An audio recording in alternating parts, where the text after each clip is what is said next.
Hare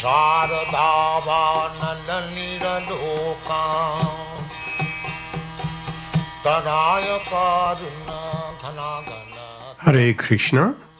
Welcome to the lockdown program with Krishna under the umbrella of Govardhan Hill. Today we are reading and discussing the most beautiful Śrīmad-Bhāgavatam.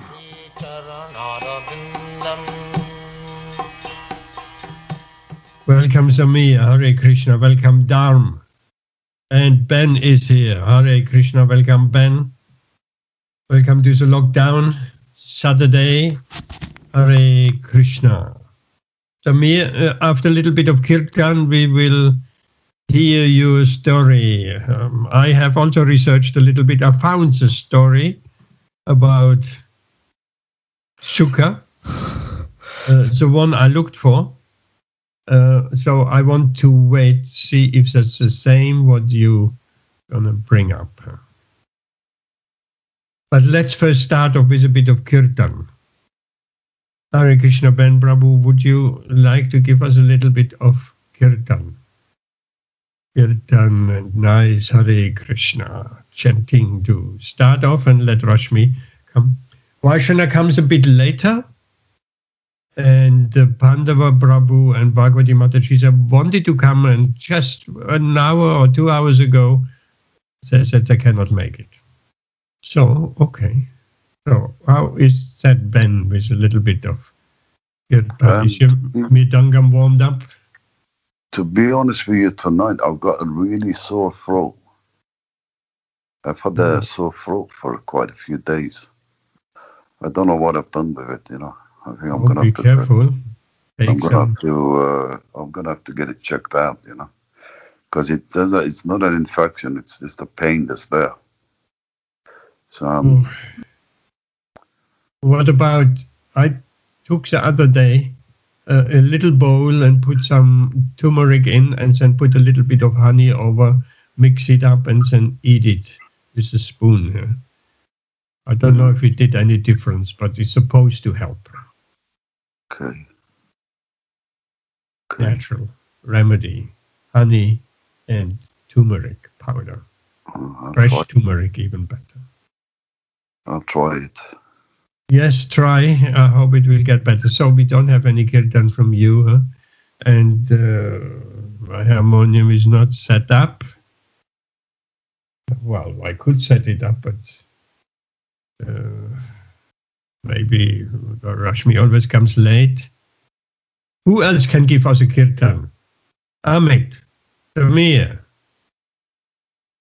Bit of chanting. Of course, I could just chant without harmonium. Right. If nobody else is. Somewhere I have Kirtans. Nama Om Vishnu Padaya.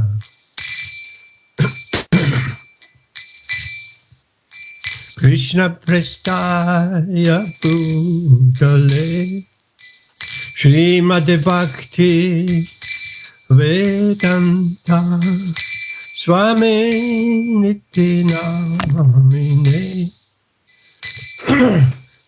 Nama Om Vishnu Padaya Krishna Prestaya Bhutale Śrīmad-Bhakti Vedanta Swami Niti Namine Namaste Saraswati Deve Gauravani Pracharine Nirvishesha Shunya Vadi Paschatya Dishatarine Namaste Saraswati Deve Gauravani Pracharine Nirvishesha Shunya Vadi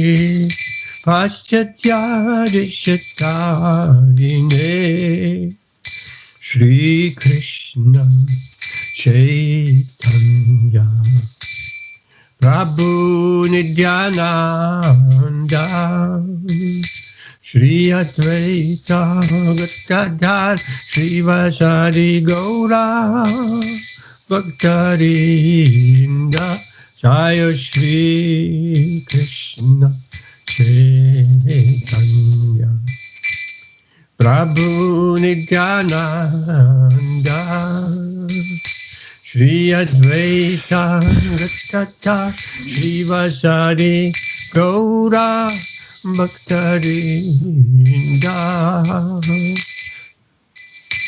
Hare Krishna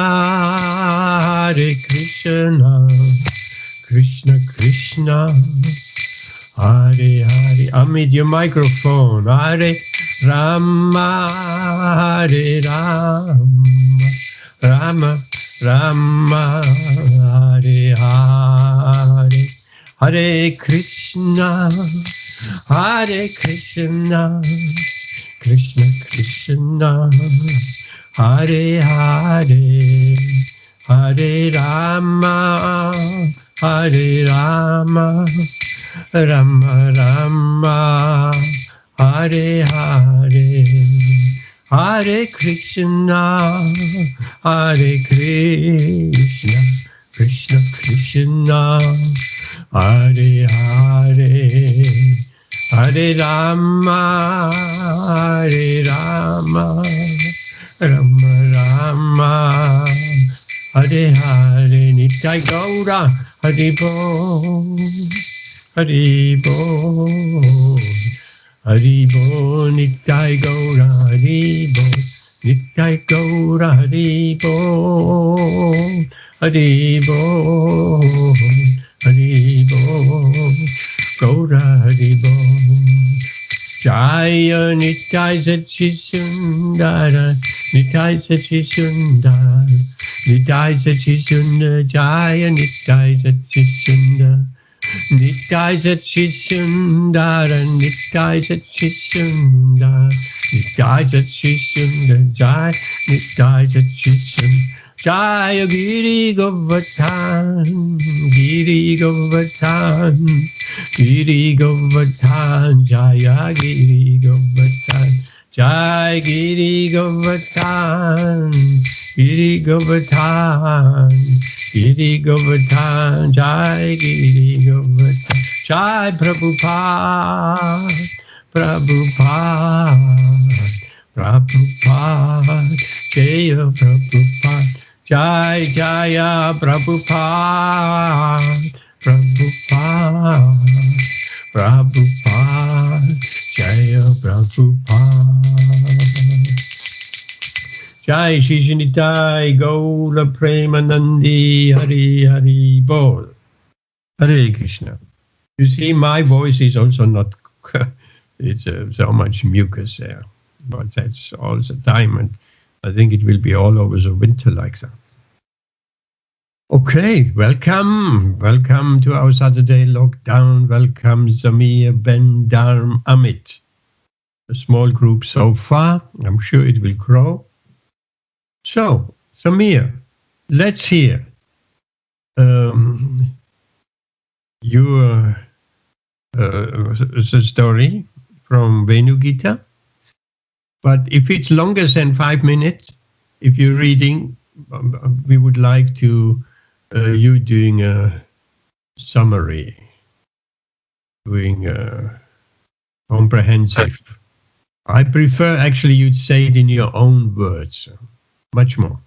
And the learning experience for you and for us, it's also greater in your own words. But if you have to read a passage, then you read a passage.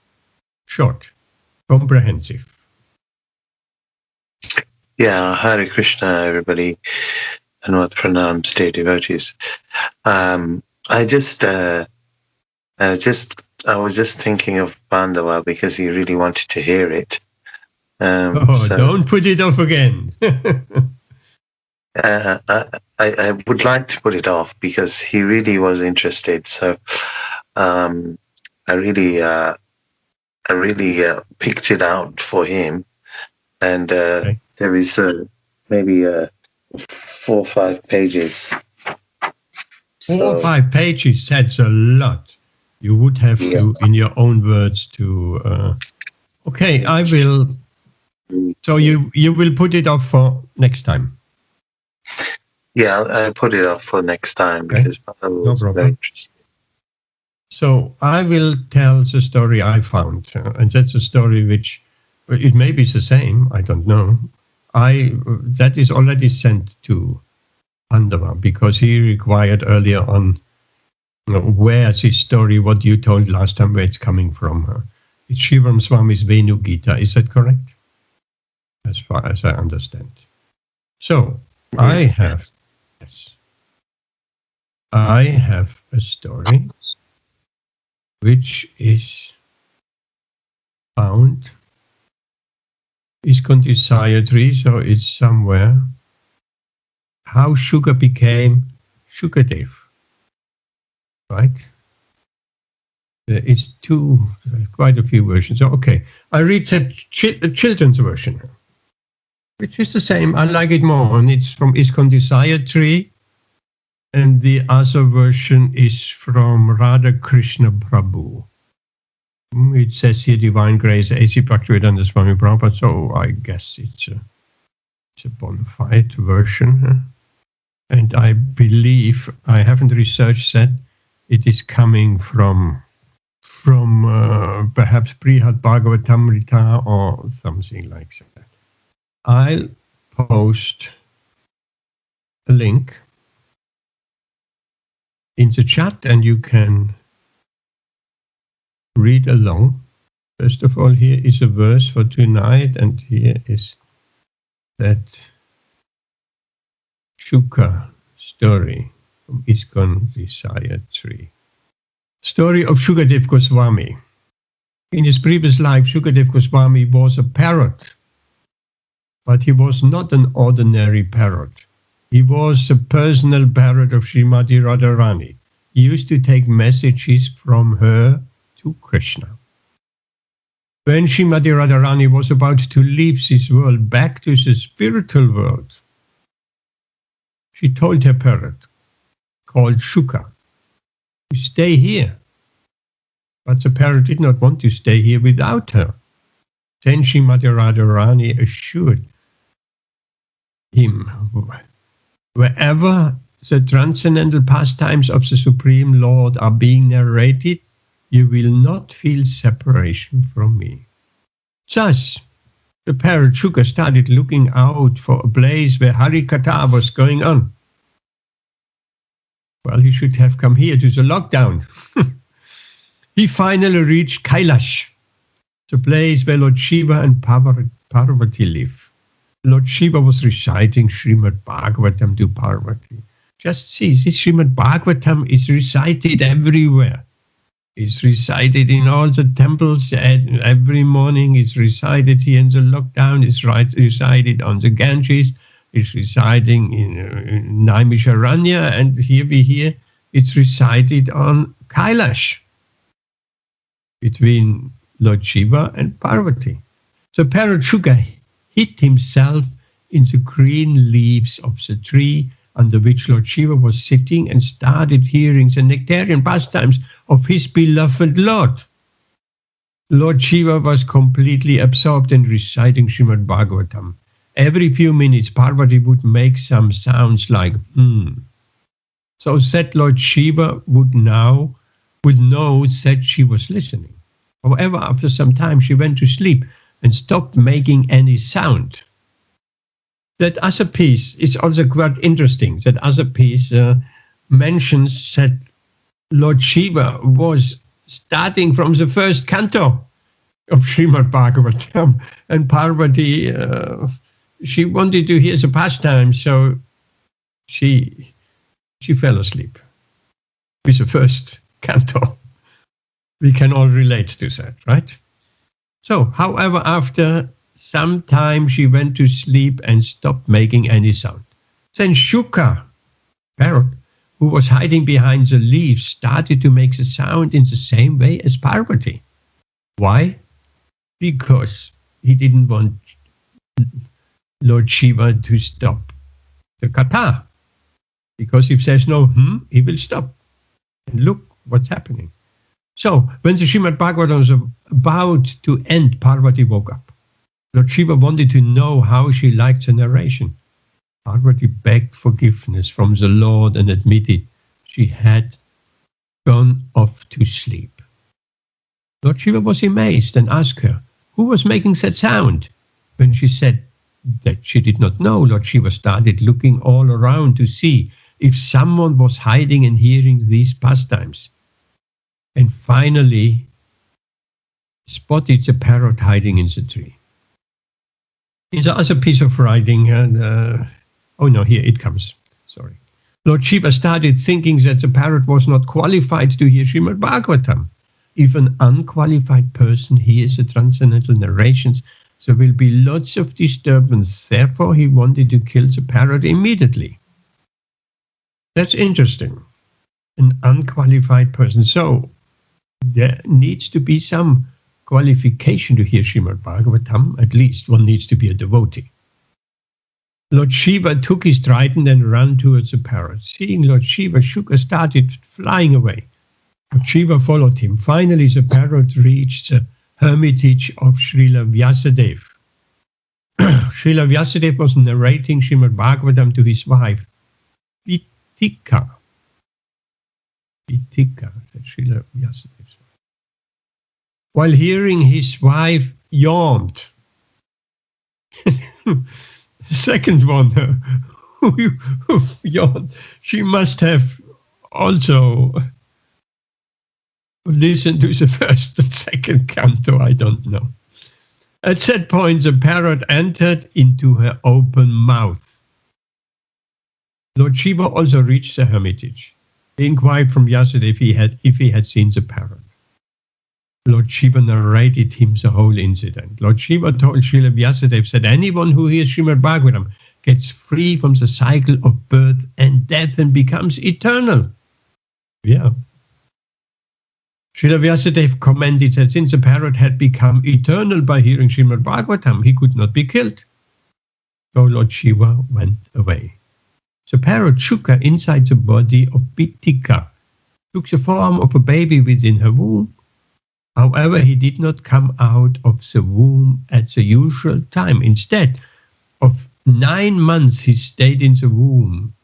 Instead of 9 months, he stayed in the womb for 16 years. This boy became famous as Shukadev Goswami. He was the one who narrated Śrīmad-Bhāgavatam to Maharaj Parikshit.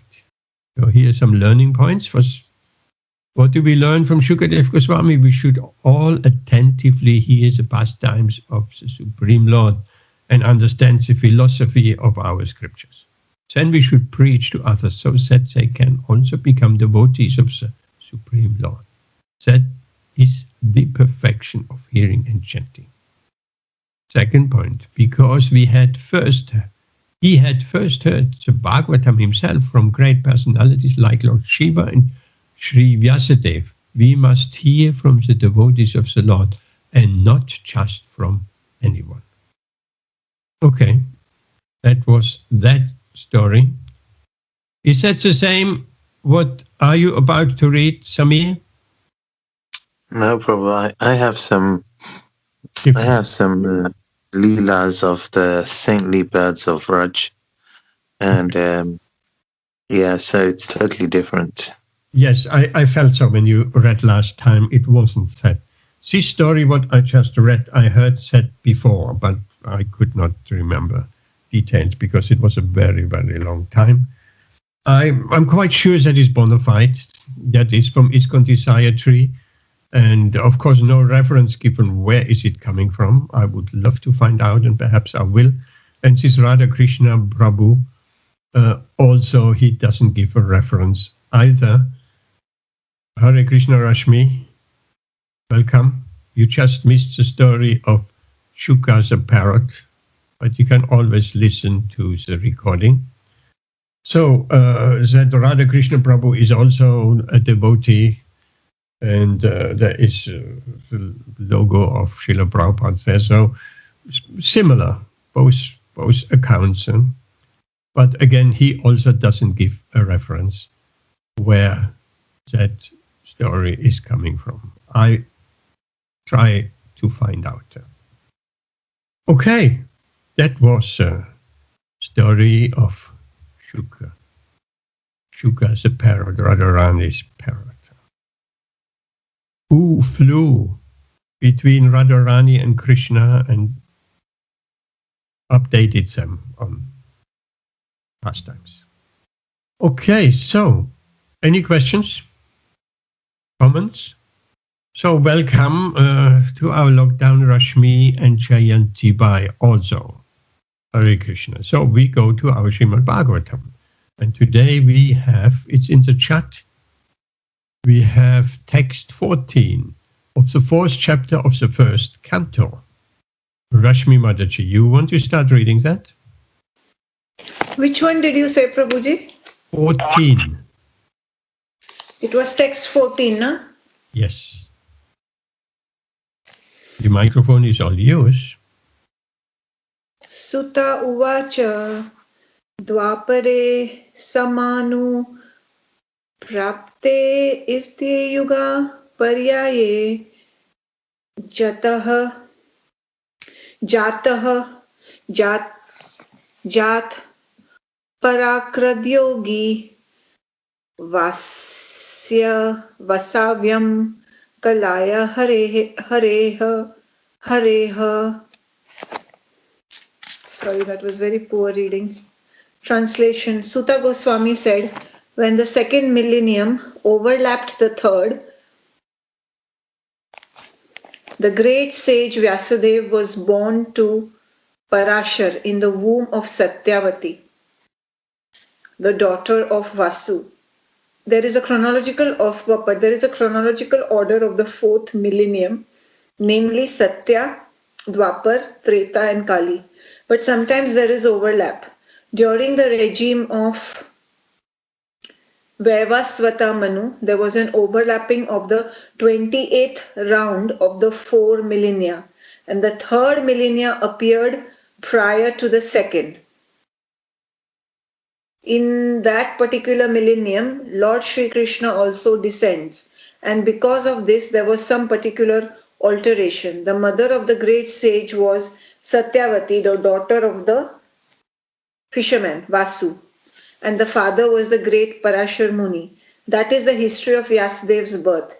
Every millennium is divided into 3 periods, and each period is called a Sandhya. Vyasadeva appeared in the 3rd Sandhya of that particular age. Hare Krishna. Thank you very much. Who is Satyavati? What's the backstory? Satyavati is the daughter of Vasu, the fisherman. What's the backstory? Anyone? Ben, you know? Rashmi? Satyavati. Who's Satyavati? No, sorry, I don't know. Okay, I will relate a little bit the backstory. Or Samir, you know the backstory? That's where the Mahabharata starts. No, Prabhuji, I don't. I just got the other day, I spoke last time about that quite big hardbound book 40, 30 years ago. That was the only translation of the Mahabharata from Kamala Subramaniam. You still have that somewhere, but I found an ebook of that Mahabharata for £1.75 or something like that. You can't really argue with that. And I downloaded it on the Kindle, and I'm reading that, and it's just beautiful. She brings out the dramatic storyline, and I mean, it's very, very good. So I'm reading that at the moment, and that's very exciting. Samir, you want to say something? I was just going to say, I remember reading something, but I can't recall all of it. But it was, never mind. It's okay. I think she was the daughter of the king or something. I can't remember now. Never mind. Okay, so the backstory goes like that. It's quite important, huh? And the Mahabharata starts off like that. Satyavati was daughter of Vasu, a fisherman. And even going further back, she was actually, and that's also interesting, she was actually discovered or born, I'm not quite sure, or found in a fish. And she had a very fishy smell.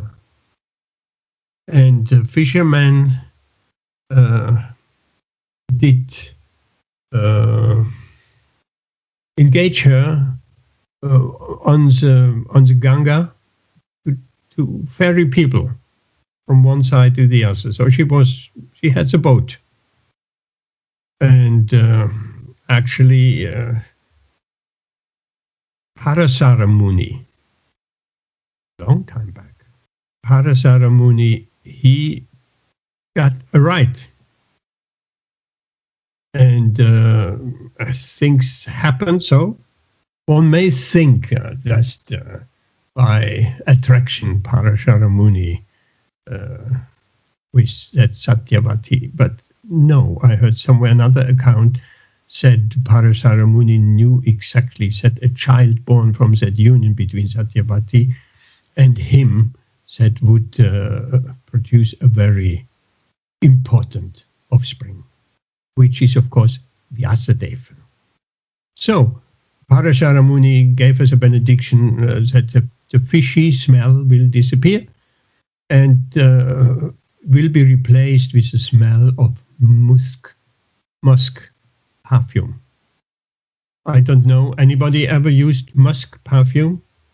I heard it many times mentioned, but I have no idea how it smells. Anyone knows about musk? It must be a very strong smell. And it's a very nice smell. It's used in all cosmetics to make perfumes. Okay.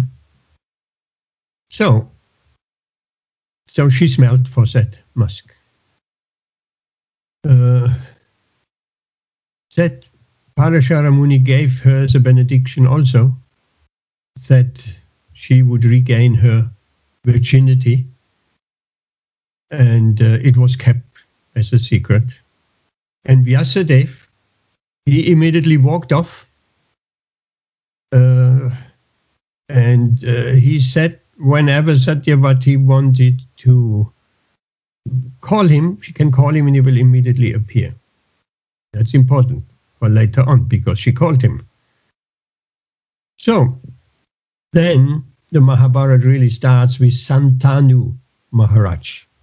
Santanu Maharaj, the great king, who was hunting at the Ganga and she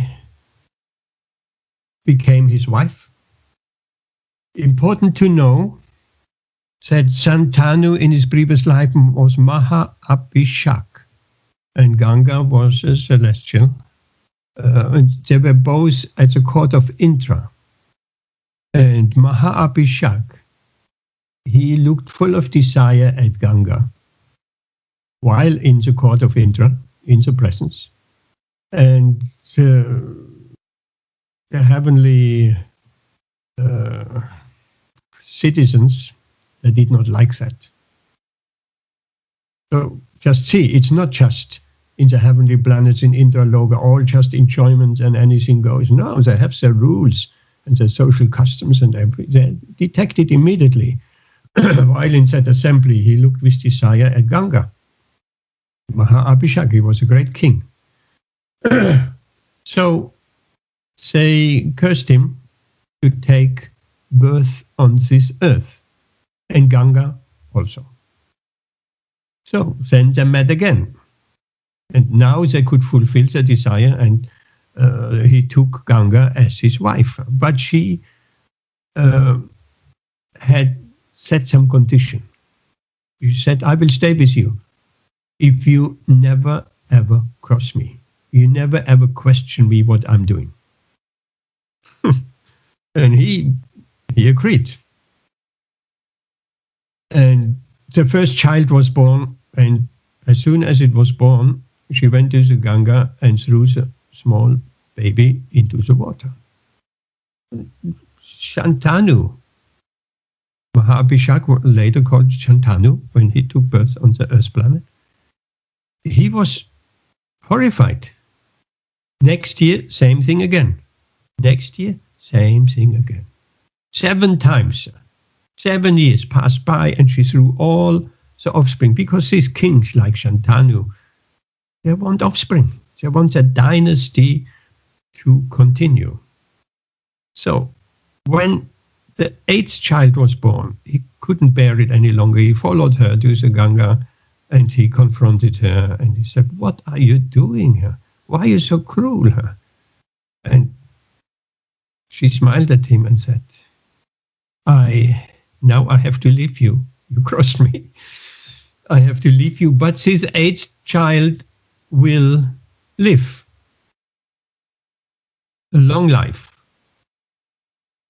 and he will be called Bhishma. Here we have Bhishma. But I take him with me to the heavens, and he gets trained with Brihaspati and Vashishta. Is it Vashishta? Yeah. And he gets fully trained in all the full Kshatriya training. And then I return him back to you. So the king was totally perplexed. His dearmost Ganga, who was everything to him, she is going to disappear. And she disappeared. And he was very lonely and sad. One day while hunting, these kings were hunting. Kshatriyas allowed to hunt.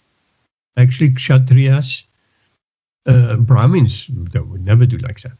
But Kshatriyas allowed to hunt for the reason that they're practicing their skills in military art. So, while at the Ganga, he saw a sight that the Ganga stopped to flow. There was no water. And something held up the Ganga, and the Ganga is a big river. So he was totally perplexed, and he went, look what it was. And he went up the stream, and there he saw a network of arrows shot into the Ganga in such a way, in some crisscross, that the Ganga was held back. And he thought, who is doing that? And then suddenly his wife, Ganga, stood in front of him and smiled. And he said, "Oh, you have come back to me." He said, "No, I just bring you your son." And there came Bhishma, walking as a young boy and smiling. And she introduced Bhishma, "That is your father, Shantanu." And Ganga left again, not to come back. And Shantanu had the company, and they were inseparable. And the boy was a first-class character, and the best son one could only wish for.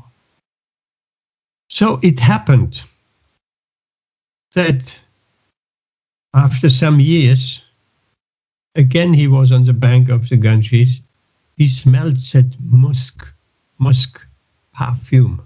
So what is that smell? Such a strong smell. And he followed that smell, and he came to the cottage of Vasu, the fisherman, the king of fishermen is actually described. And there was Satyavati. There was Satyavati comes in. And he wanted to marry her. He had his beautiful son, Bhishma, and but he had no wife. A king without wife. How is that possible? And yes, okay. So the fisherman said, yes, but there is one condition. And the boy was with him. Bhishma was with him. No, he was first not with him. It was just Shantanu. And the fisherman said, one condition. The son of my daughter will become king. When Shantanu, who loved Bhishma, heard that, he just left. Because for him, Bhishma he will become king. He's a rightful heir from his beloved Ganga. And the fisherman said, you can marry my Satyavati, but her son will become king. So he couldn't accept that. So because Bhishma and Shantanu were so close, that Shantanu was different. His Satyavati was on his mind, and he was sad in a sense. And so Bhishma could understand something is not quite right. He didn't speak with his father. He went to the charioteer. And the charioteer was very hesitant to speak, but eventually the charioteer spoke. And he told him what happened. So Bhishma went to the Vasu, to the fisherman Vasu, and he said, my father, the king, wants to marry your daughter. You should give your daughter in marriage. So again, Vasu, the fisherman, said, yes, but there's one condition. There is a prophecy. He said, the son of my daughter will become the future king. So that's a condition. So Bhishma was annoyed. How could Vasu, who is Vasu, the fisherman, king of the fishermen, denies a request of the king?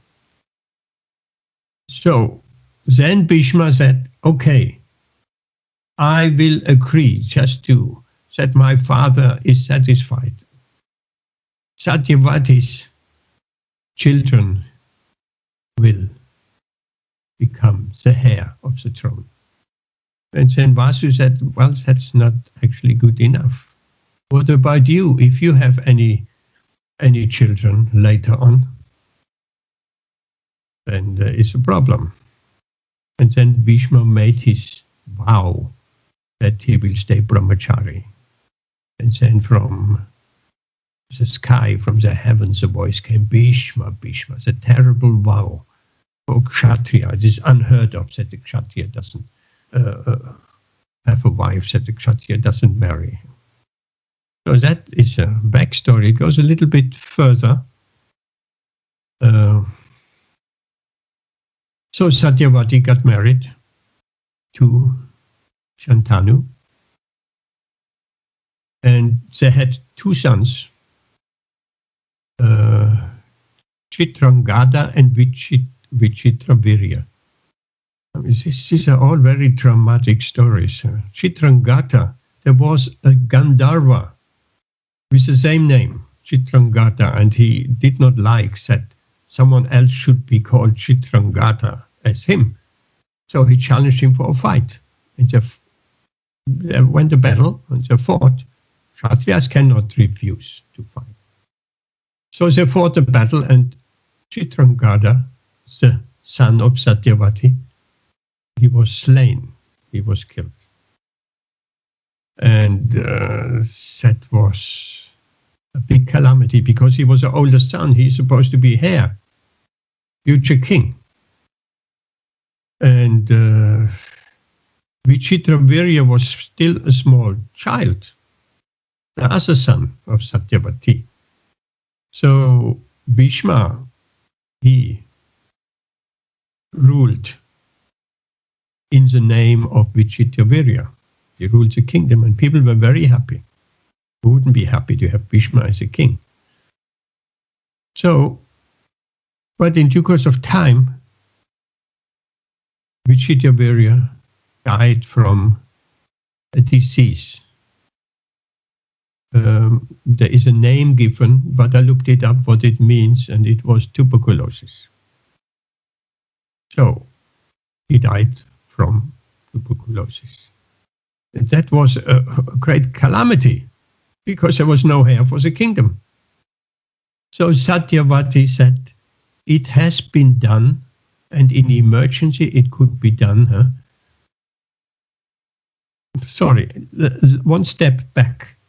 The two princes, Chitrangada and Vichitravirya. No, Chitrangada was already dead. Vichitravirya. Then they were at an age to get married. So Bhishma went to the neighboring kingdom, and there were three daughters. Was it the kingdom of Kashi? Quite sure. Three daughters, Ambika, Amba, and Ambalika. You may have heard these names. And there were many princes, and they had a Swayamvara. Yes, it was Kashi, the king of Kashi.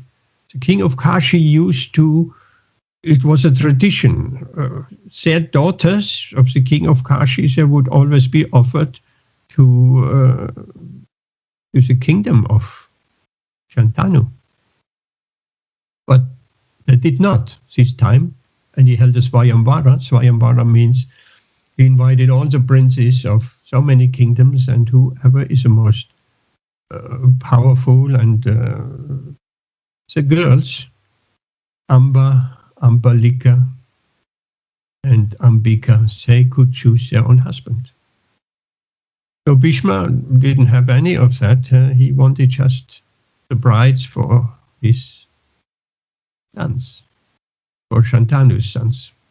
So he kidnapped them and said, anybody who is disagreeing, you have to fight with me. And they all fought, and they were all defeated. So he brought the three home and presented them to Satyavati. Here are the queens for our Vichitravirya. And then Amba spoke up. And she said, actually, my heart is already given to Shalva. And I wanted to marry him, and I was already preparing the garland. And then Bhishma said, why didn't you tell me before? I said, it went all so quick, I couldn't. And then Vichitravirya, he said, I cannot take a wife who has given her heart to someone else, and they all agreed. So sent her back to Kashi. And she went back to, and she went to Shalva and said, okay, I have been kidnapped by Bhishma, but I want you to be my husband. And Shalva said, what, I'm supposed to take some charity from Bhishma? Bhishma took you, I cannot take you. I cannot marry you. And she sent her away. Go back to Bhishma. She went back to Bhishma and said, Shalva sent me back. He doesn't accept me anymore. You have to marry me. Bhishma said, I cannot marry you. I had an oath of never getting married, of staying brahmachari. And then she became so angry. Later on, she became Shikandi. Shikandi who killed Bhishma. Actually, it was Arjuna who killed Bhishma, but could say. She had such a hatred. So that was that. There were left Ambika and Ambalika. So, and no hair. So Satyavati said, it has been done in emergency that Bhishma, brother, you should give children to Ambika and Ambalika for the sake of the kingdom. And Bhishma said, I cannot do that. I have sworn to be brahmachari. And she was very unhappy. And then Satyavati said, okay, I'll tell you a story. I have not told anybody. I have actually a son from before, from Parashara Muni, Vyasadeva. I can call him, and he can give children hair to Ambika and Ambalika. So it was agreed. So she called Vyasadeva and immediately he came. And she told him the proposal and he said, okay. But this, and Vyasadeva, he looked frightening because he was doing austerities. He looked frightening. He had a darkish complexion and not very handsome and not very nice looking. And he said, but there's one condition, this Ambika and Balika say, shall not be afraid, they shall happily be with me. So, okay, she instructed the girls. And when Vyasadeva came to, I don't remember which one, Ambika or Ambalika, she was so frightened, she closed her eyes. Said he was just so horrible to look at. Next day, Satyavati was asking, everything all right? And he said, yes, but that child will be blind because she closed her eyes. Oh no. And that child was Dhritarashtra, the blind king. So here you see it all connects. And then he was called again and he agreed. And to the other, Ambalika, Ambika, whichever. I don't know. And when he came to her that night, she was also frightened. She didn't close her eyes, but she became all pale for horror of Vyasadeva. And then Vyasadeva told Satyavati next day, yes, she will have a son, but he will be all pale. And that son is Pandu. So you see, that is a story. And then she asked, come one more time. And Vyasadeva said, yes, that will be the last time, because these kind of things you can do 3 times in emergency, but not more. And she said, okay, give another child to, which one? I don't know, Ambika, Balika. And he came again. And the poor girl was so frightened, she sent her maidservant instead. And the maidservant, she was very happy. And next day, Satyavati asks, how was that? Okay, this time he said, yes. But Ambika sent her maidservant. And from this, the child Vidura will be born. So that is Vidura. He is the son of the maidservant and not actually of the queen. So that is a backstory, and it goes on and goes on. And then Dhritarashtra was in Hastinapur, and Pandu was conquering so many kingdoms. And then Pandu, he got cursed because he was also hunting. And he shot 2 deer which were in love play, and that is not allowed, but the hunter's fever had overcome him. And then actually that 2 deer were a rishi and his wife. They wanted just to enjoy together without restriction of human society. So they took on the form of a deer, and he cursed him, when you will embrace your wife, then you will also die. And that happened. All Kunti was away and Madri was there. And then after that calamity, the 3 devas were called because Kunti got that boon of calling from Durvasa Muni because he pleased her. She said, you chant this mantra, you can summon any of the devas. And she was a small girl. And she tried it out. And then Surya came. She chanted the mantra, and one morning she just saw the sun so beautiful. She said, let me try, if that's what Durvasa gave me. Small girl, young girl. And she tried out the mantra, and Surya came. And she was perplexed. And she said, okay, now you can go again. He said, no, don't you know what that mantra means? I have to give you a child. She was, oh, that will be so much shame and this and this and that. He said, no, your virginity will be restored. So, and out of that union, Radheya was born. And she did not know what to do with the child. She took him, put him in a wooden box, and floated him down the Ganges. And Radha and the charioteer, they found the child and they raised Radheya, Radha, her name, therefore Radheya, as their own child. And then that was Karna, Radheya or Karna. So that was his birth. And then later on in that forest, because Pandu had no offspring and he couldn't come embrace his wife or have union with Kunti or Matri, both his wives, because he would die according to the curse of that rishi. So she told him about that whole story, and she said, I can call any demigod, so you will get a hair. And he agreed with that. And the first one was called, was Dharma. She summoned Dharma, and Yudhishthira was born.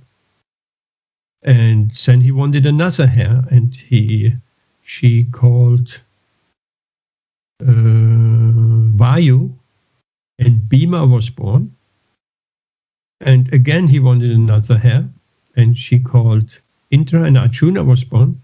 And then he was not satisfied, but she said, emergency 3 times, something can be done, not more. So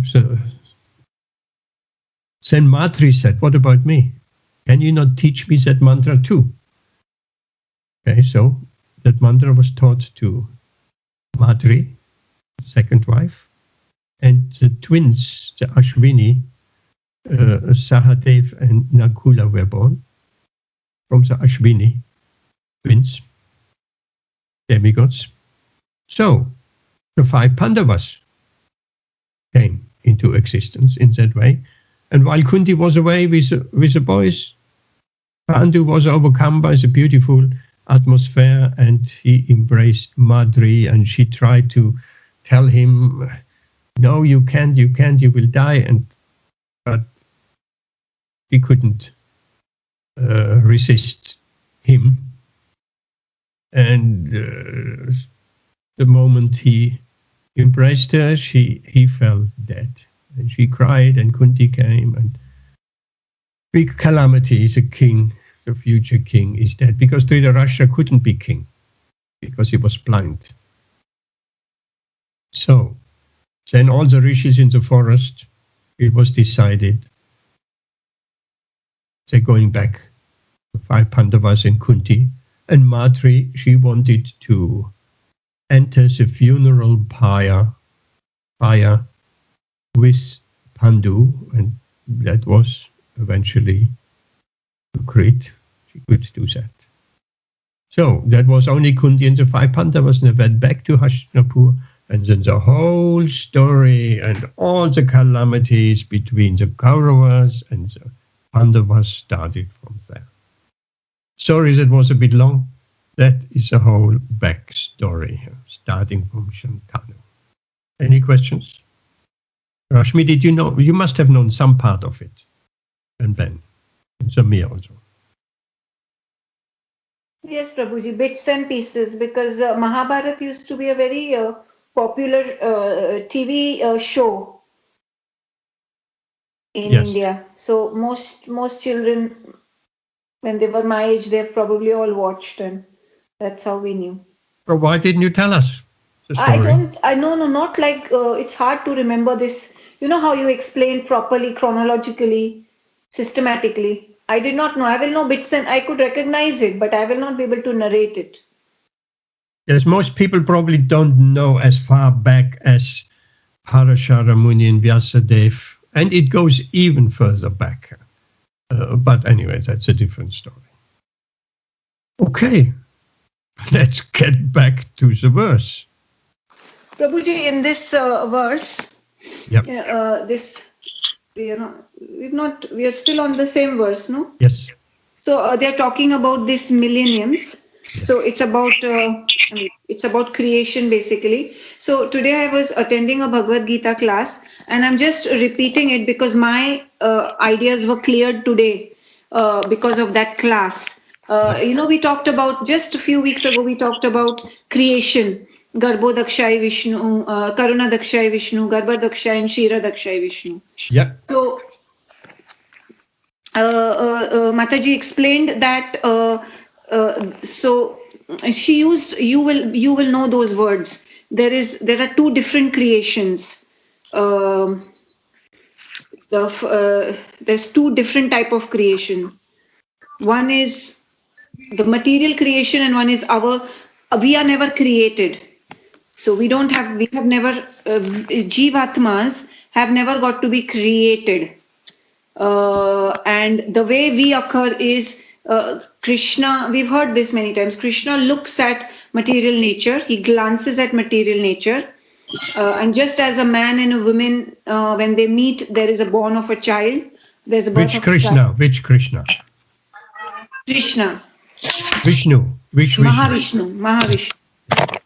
So similarly, when Vishnu, I don't remember what she said. She said Vishnu or she said Krishna. Vishnu, Mahavishnu.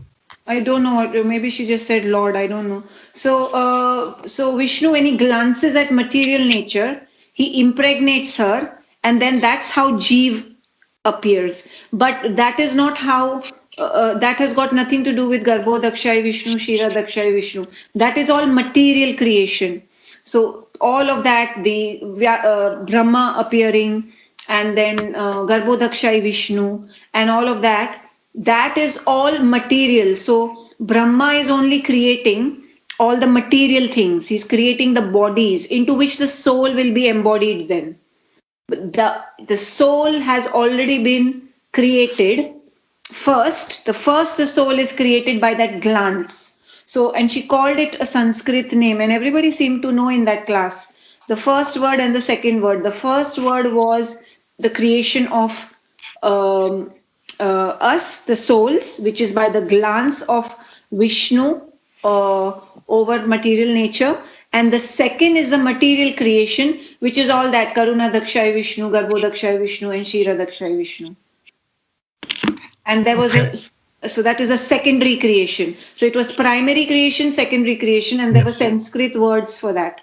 So I understood it very clearly for the first time. So I thought I will share it. Thank you very much. Actually, you wouldn't say the soul was created because we are eternal. But we, as souls, we have been resting in the body of Mahavishnu for a very long time during the devastation. So what Mahavishnu does is just glancing over Prakriti, material nature, and impregnating material nature with all the Jiva souls. And you wanted to say something? Yeah, well,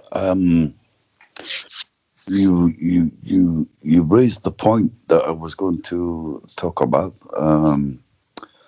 because Mahavishnu, he's not looking at the Mahatattva, and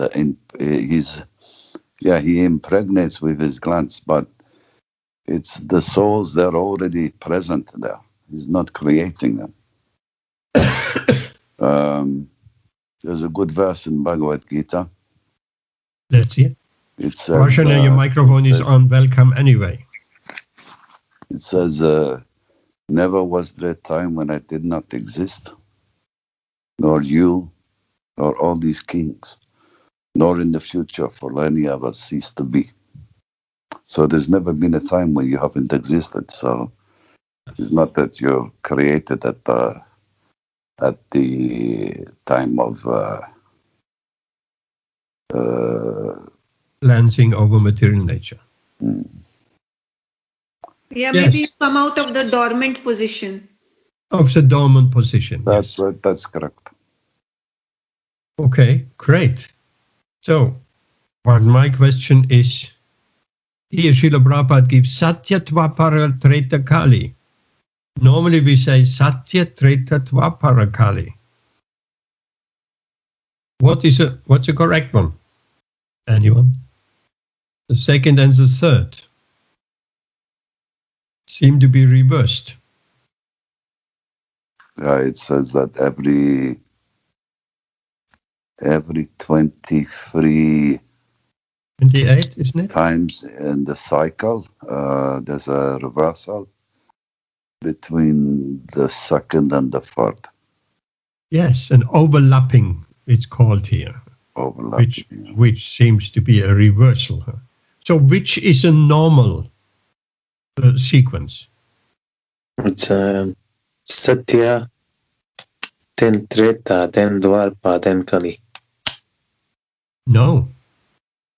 The normal sequence is actually Satya, Dvapara, Treta, Kali. But in our cycle, which we are in, it is Satya, Treta, Dvapara, Kali. So that is an anomaly, that is an overlapping. But if only in these 28 cycles. How many cycles are there?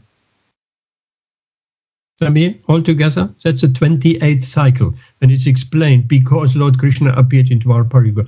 Therefore, that has been an overlapping. How many cycles are there altogether in the day of Brahma? Samir, Rashmi, Ben? Probably billions. No, not billions. How many kalpas in a day of Brahma? Because one cycle is a kalpa. A kalpa is a day of Brahma. How many cycles? Oh, it's 100. 1,000.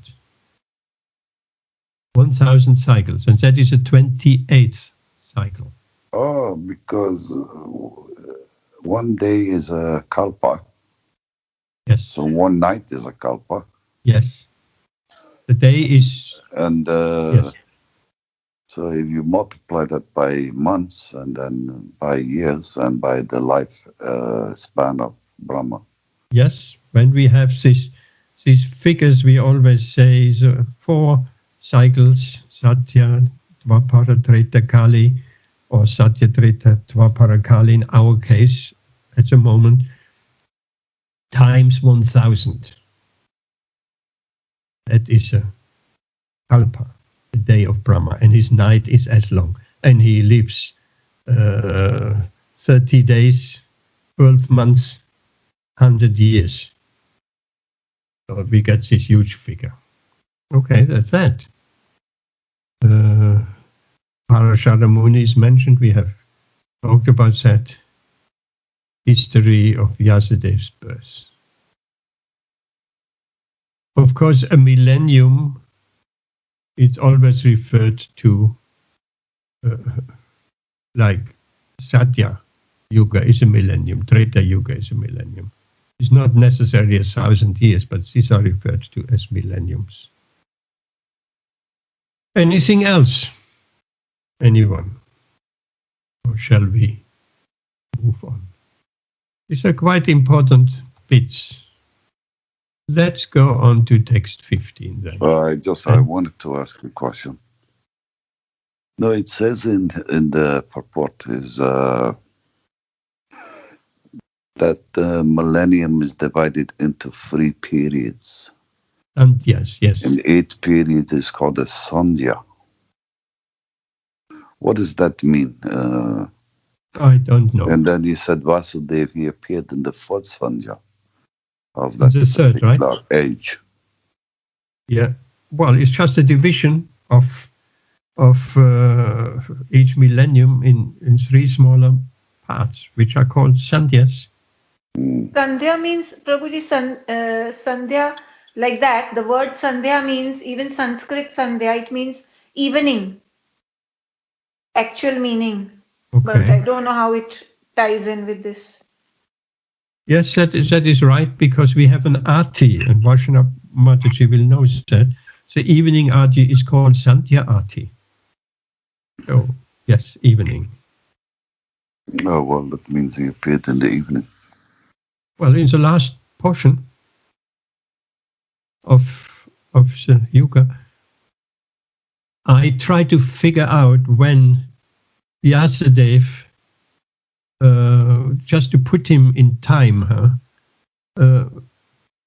it appears, and I'm quite certain, he appeared in Dwapara Yuga, not Kali Yuga. Dwapara. So that is Vyasadev's appearance in Dwapara Yuga, and this, the whole backstory with Shantanu Maharaj and so on, that was all Dwapara Yuga. Same age where Lord Krishna appeared. And then at Lord Krishna's disappearance, and Kali Yuga came in. Ben. So we're in a strange time this moment, because normally it's not Dwapara Yuga. No, it's not a normal cycle. So you have normally is Treta Yuga, then Kali Yuga. Yes. But this is a one-off occurrence, but it's also a time when Krishna descends. Yes, and here is explained, Srila Prabhupada explained, that is overlapping or switching over, I don't know why it's called overlapping, because of Lord Krishna wanted to appear. And we spoke about that before, that Krishna is not appearing every Dwapara Yuga.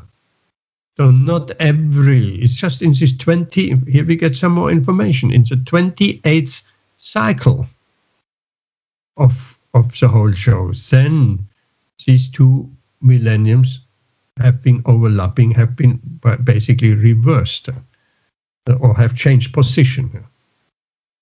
Is that the right understanding? It says like because Lord Krishna descends, he says there was some particular alteration. Yes. Rashmi. I just had a question. So Krishna is appearing once in a kalpa, correct? Once. Yes. In the life of Brahma, he is appearing on planet Earth, correct? Yes. Because he might be appearing in other universes. Not might be, he does. He does. But that's not he's not a kalpa. He's not appearing once in a kalpa. No, I thought once in 1,000 years. Once in a kalpa is one of Lord Brahma's days. Yes, I believe so. That is correct. So Krishna appears once in Lord Brahma's day. That is my understanding. The 28th one of every 1,000 kalpas. It appears like, yes. Not 1,000 kalpas, sorry. 1,000 cycles. Cycles. Ben? Yeah. No, I just wanted to address that point about appearing once in the life of Brahma. No, once in a day of Brahma. I didn't think that was correct, but once in a day, yes. Which is a kalpa. Right. Because if it was once in the life of Brahma... Oh, no. We have to wait such a long time. That would be a long time. A day is a long time. A day is a very long time. So Lord Krishna appears once in a day of Brahma. And in this case, I don't know if it's in every day of Brahma like that, but in this case, it is a 28th cycle where he appears. And therefore the cycles have been reversed. Satya, Treta, Dwapara. Normally it's Satya, Dwapara, Treta.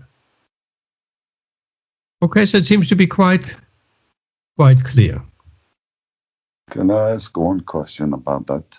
Yes. About the different yugas, what is the means of self-realization in each yuga? Okay. Anyone? No? Samir? Anyone can remember? Rashmi? So in Dwapar Yuga... Satya, start with Satya. Huh? Satya Yuga, what's the means of self-realization? One is Kirtan, one is Archan. Archan is Dwapar Yuga. Treta is Yagya. Satya Yuga is... I've forgotten Satya Yuga. Treta is Meditation. Meditation. Satya is meditation. Treta is yagya. Yes. And Dwapar is worship. Archana. Vandana, sorry. Archana and Vandana. Archana. Deity worship. Deity And worship. Kali is Sankirtan. Sankirtan, yeah. Yes, I mean, yagya means many tons of ghee into the fire, all paraphernalia out of gold, used like one-way plastic plates. It's used once for the yagya and then given away. So very opulent yagyas. And meditation means in Satya Yuga, rishis were meditating for 10,000 years. So anybody thinks meditation. Yes, 10,000 years they were meditating. But it has to be said, they lived 100,000 years. But I mean, still, amongst 100,000 years, 10,000 years is quite a significant time to meditate. Alone, in the forest, in brahmachari, on the deerskin, and so on and so on. Okay, let's move on. Ben, you want to take sloka number 15. Sakala sit sarasvatya upas prishya jalam shuchi vivikta eka asina uditi ravi mandali. Once upon a time, Vasudeva, as the sun rose, took his morning ablution in the waters of the Sarasvati and sat alone to concentrate. What by His Divine Grace, Bhaktivedanta Swami Prabhupada. The river Sarasvati is flowing in the Badrik Ashram area of the Himalayas. So the place indicated here is Samya Prasya in Badrik Ashram, where Sri Vyasadeva is residing. Then you go on and take the next. Badrik Ashram is of course high up in the Himalayas. We have spoken recently about it. There's a beautiful temple. Anybody has been? Badrik Ashram? No, I don't think so. Varavara Gyana Sarishi Kalina Vayakta Ramasa Yuga Dharma Vayatikkaram Praptam Bhuvi Yuge Yuge. The great sage Vyasadeva saw anomalies in the duties of the millennium. This happens on the earth at different ages due to unseen forces in the course of time. Purport. The great sages like Vyasadeva are liberated souls, and therefore they can see clearly past and future. Thus, he could see the future anomalies in the age of Kali, and accordingly, he made arrangement for the people in general so that they can execute a progressive life in this age, which is full of darkness. The people in general in this age of Kali are too much interested in matter, which is temporary. Because of ignorance, they are unable to evaluate the assets of life, be enlightened in spiritual knowledge. Can you say a few words about it? Well, Srila Vyasadeva is obviously a very special personality. He's not ordinary personality, and He was a liberated soul, self-realized soul. So he had the power to see clearly the past and the future. So he was aware that in this up and coming age of the Kali Yuga, that there was going to be a level of degradation in the habits of the human population.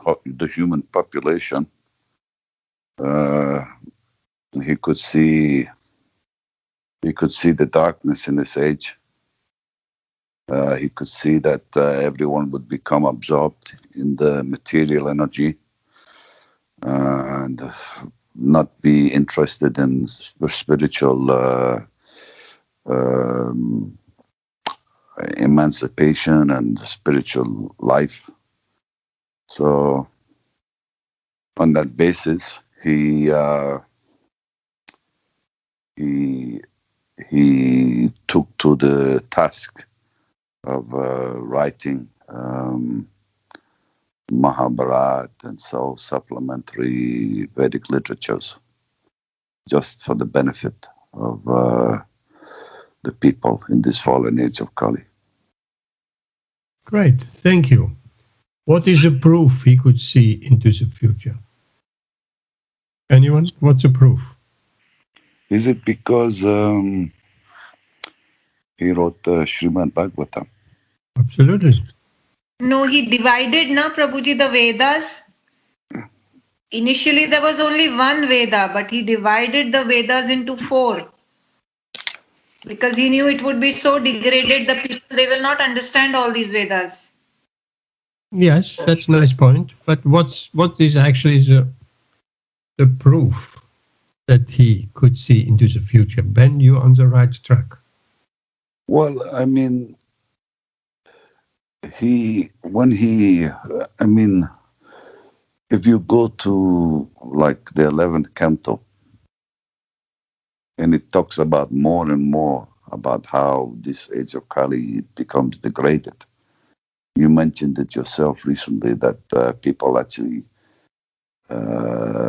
they physically in stature, they don't grow very tall. And also they become so degraded, they're eating their own babies. Because of want of food. Because there is no food around. There is no grains, no milk, no nothing. So yes. That's like a prophecy, isn't it? That's like he's prophesizing what's going to be in the future. How this age of Kali is becoming more and more degraded as the time goes by.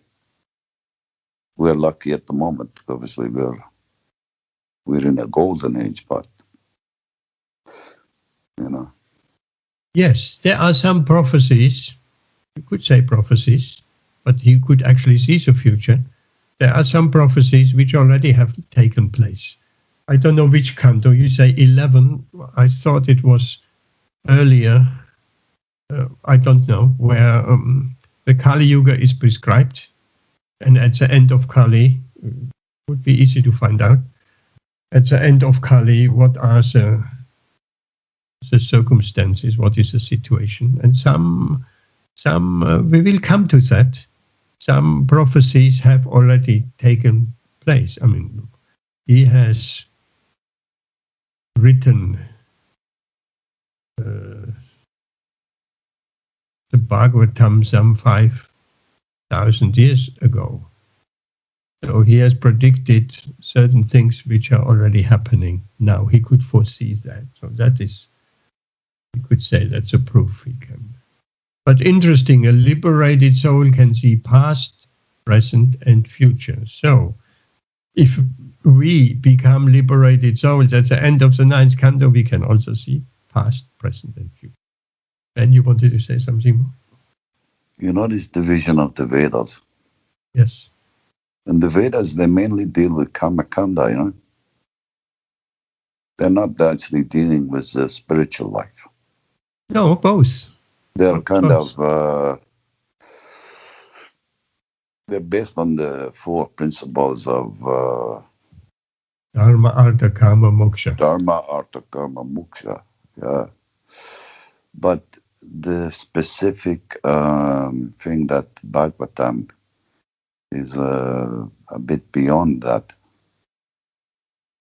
in the sense that it's focusing on the pastimes of Krishna, and is all meant for self-realization of the individual who listens to it. And another point I wanted to make was, you were talking about Shruti and Smriti. Yes. And the Vedas is Shruti. Yes. And the Upanishads, they are Shruti as well. I believe so, yes. I just confirmed that to myself. I had to check that up because of what was said the other day. Yes, we spoke about the Upanishad. But the Puranas, they are Smriti. Yes. And this is Bhagavat Purana. We're reading now is the Bhagavat Purana. Yes. It's Smriti. And a nice example was given her. What has been heard from the mother is repeated by the sister. So that is Smriti. That is, if it's repeated by the sister, what the mother has spoken, then that is remembered quite easily. Yes, very nice. What is this moksha that they're talking about? There are 5 types of moksha. Who's talking about moksha? When you talk about Dharma, Artha, Kama, Moksha. Yeah, liberation. So they're in the Vedas, the 4 Vedas. They're delineating path and a way of life to achieve these things. Yes. But this moksha is not the same as the kind of moksha that we're looking for. No, because that is impersonal moksha. Impersonal moksha. And there is a name for the moksha we're looking at, Svamoksha, or there is a separate name. There is a syllable before it. Don't remember. So no, moksha for devotees means going either to Vaikuntha or going to Goloka. That is moksha. Or being free from the material modes of nature.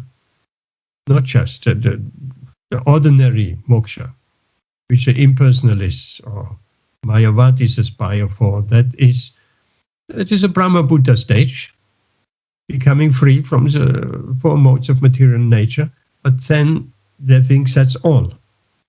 That's the end of it. That's the goal. But as devotees, we understand that's not the goal. On that Brahma Buddha stage, on that moksha stage, devotional service starts. That's the starting point of devotional service, not the end point. So the Vedas, that Dharma, Artha, Kama, Moksha, they're speaking of that end point, that impersonal moksha. And there are 5 types of moksha. Sayujya and so on. Living on the same planet of the Lord, merging into the Lord, in the Brahmajyoti, having the same bodily feature of the Lord, and so on. That's all found in Nectar of Devotion. The 5 types of moksha. Sayujya, Samipya, and so on. Okay, anything else? Samir, you want to tackle 17 and 18? It has a bit of longer purport. And then, are you ready for that?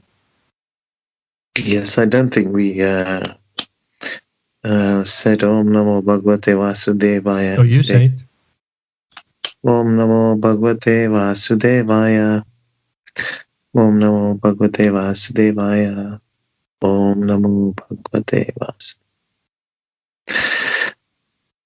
Bhutikanam cha bhavanam shakti rasyam cha tat kritam asradhya anam nisatvan durmadan Harasita Yusha Durbagham cha janam viksha munir divyana chaksusya sarva varnasramanyam yad tadyo hitam amokdra.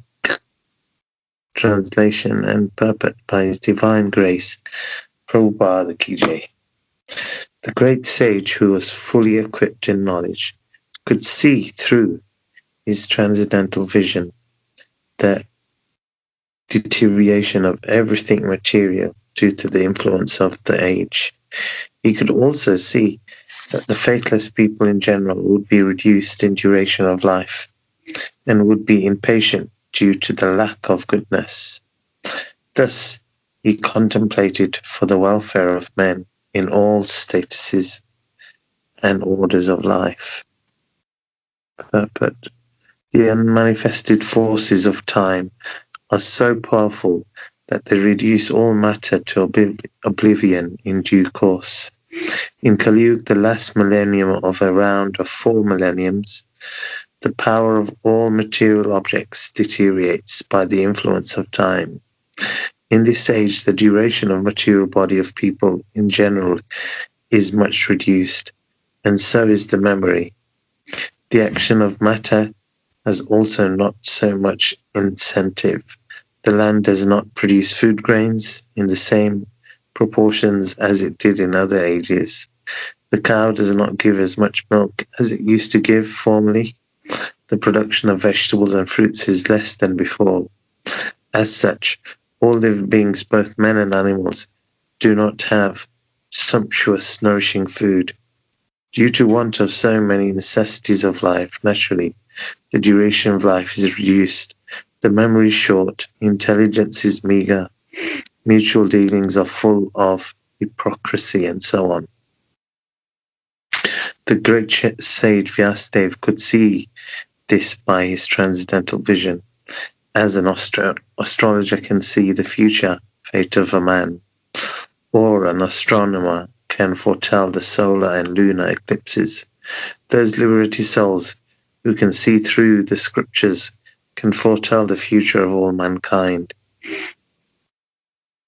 They can see this due to their sharp vision of spiritual attainment. And all such transcendentalists who are naturally devotees of the Lord are always eager to render welfare service to the people in general. They are the real friends of the people in general, not the so-called public leaders who are unable to see what is going to happen 5 minutes ahead. In this age, the people in general, as well as their so-called leaders, are all unlucky fellows, faithless in spiritual knowledge, and influenced by the age of Kali. They are always disturbed by various diseases. For example, in the present age, there are so many TB patients and TB hospitals, but formerly this was not so, because the time was not so unfavorable. The unfortunate men of this age are always reluctant to give a reception to the transcendentalists who are representatives of Sri Vyasadeva, and selfless workers always busy in planning something which may help everyone in all stages and orders of life. The greatest philanthropists are those transcendentalists who represent the mission of Vyas, Narad, Madhav, Chaitanya, Rupa, Saraswati, etc. They are all one and the same. The personalities may be different, but the aim of the mission is one and the same, namely to deliver the fallen souls back home, back to Godhead. Thank you, Zamir. Can you say a few words? Yeah, I mean, this is quite self-explanatory actually, but it's basically just saying that, this age, Vyasadeva could see into the future, as we were saying before, and as we all know, Kali Yuga, the age of Kali, is very degraded. People's lifespan is not that old. We die at quite a young age. Memory, very short memory. And they have very little inclination towards spiritual life. They are more inclined to the material aspect of life. And these great personalities are looking at helping, these fallen souls, and they are trying to guide us and give us the real meaning of life, and they're trying to deliver us so that we can go back home, back to Godhead. Hare Krishna. Thank you very much, Samir. It may be noted, and Srila Prabhupada makes a point, that the production of the land, the milk of the cows, and so on, that was much more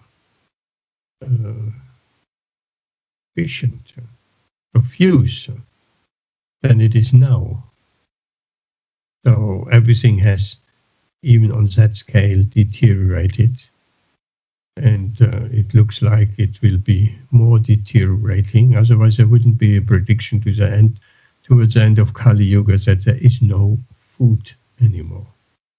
So, any questions, any comments to that verse and purpose? Anything needs to be said? We can move one more verse, maybe. Text 19.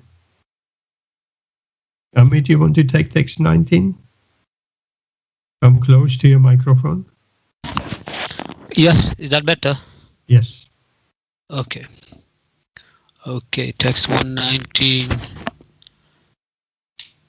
Chetu hotram karma sudam parachatnam vijaski vyatikam Kyadat head yajna santa ye vedam ekam cheta vidam. Try to remember, when there is this wave over the N, there is a J and then the N. It's not yajna. Others doing it's yagya. Yagya. Whenever there is a J and the N with that wave over the N is yagya, not yajna, yagya. Okay. Yagya. Okay. That's it. Mm-hmm. Translation. He saw that the sacrifices mentioned in the Vedas were means by which the people's occupations could be purified. And to simplify the process, he divided the one Veda into 4 in order to expand them among men. The purport. Formerly, there was only the Veda of the name Yaju, and the 4 divisions of sacrifices were there specifically mentioned. But to make them more easily performable, the Veda was divided into 4 divisions of sacrifice just to purify the occupational services of the 4 orders. Above the 4 Vedas, namely Rajya, Sama, and Atharva, they are the Puranas, the Mahabharata, Samhitas, etc., which is known as the 5th Veda. Sri Vyasadeva and his many disciples were all historical personalities, and they were very kind and sympathetic towards the fallen souls of this age of Kali. As such, the Puranas and the Mahabharata were made from the related historical facts which explain the teaching of the 4 Vedas. There is no point in doubting the authority of the Puranas and the Mahabharata as parts and parcel of the Vedas. In the Chaitanya Upanishad, the Puranas and the Mahabharata, generally known as histories, are mentioned as the 5th Veda. According to Srila Jiva Goswami, that is a way of ascertaining the respective values of the revealed scriptures. Thank you, Amit. Can you say a few words? You are very good in summary. I think I'm struggling with it. I'm struggling with this one today. I think it's quite. I would have to read this a few times to understand it fully. I mean, I know he's talking about the different Vedas, and he's saying that the level within the Vedas, some of them are historical and related to historical facts. What is a historical? So the historical fact is the Mahabharata. Yes, and the Bhagavad Purana, Śrīmad-Bhāgavatam. But the other, the four Vedas, namely Rajya, Sama, Atava, I mean, that is kind of new to me. No, that is a very, very important Rig. It's called Rig. So R with a dot under is Ri, like in Krishna. Rig, Yajur, Sama, Atharva. These are the four original Vedas, which has been one Veda, and Vyasadeva divided it in four. Why did he divide it in four? Because he's saying to be sympathetic to the fallen souls of the age of Kali, or? Yeah, for easier understanding, for expanding. These Vedas have been expanded. Anything more? Why you think Srila Prabhupada is saying there is no point of doubting the authority of the Puranas, Mahabharata, and so on? Why would he mention that? What do you think, Amit? Because, I don't know, I think it is saying that because they're all linked together. Because there are some people, scholars, so to speak, Vedic scholars, academic scholars, said they're doubting the authority. Actually, they don't accept the authority of the Puranas and the Mahabharata. They're saying that was a later addition. They only accept the Shruti, only the four Vedas, Rig, Atharva, and so on. So that is why Srila Prabhupada makes his point. So these Puranas are the fifth Veda, four Vedas plus Puranas, Mahabharata. Anything else needs to be said to this text? Anyone? Then Rashmi, Samir, Vaishana. There's one thing that comes to mind, Prabhuji, about Srila Vyasadeva. I think the first one we read, where it said he can see the past and the future.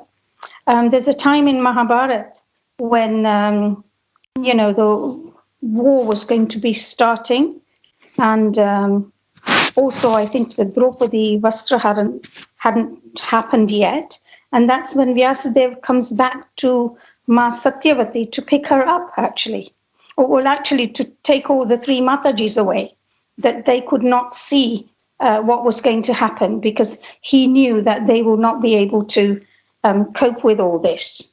Matajis, which Matajis are you talking about? I think the mothers of the Pandu and the Dhritarashtra. You mean Kunti? No, not Kunti.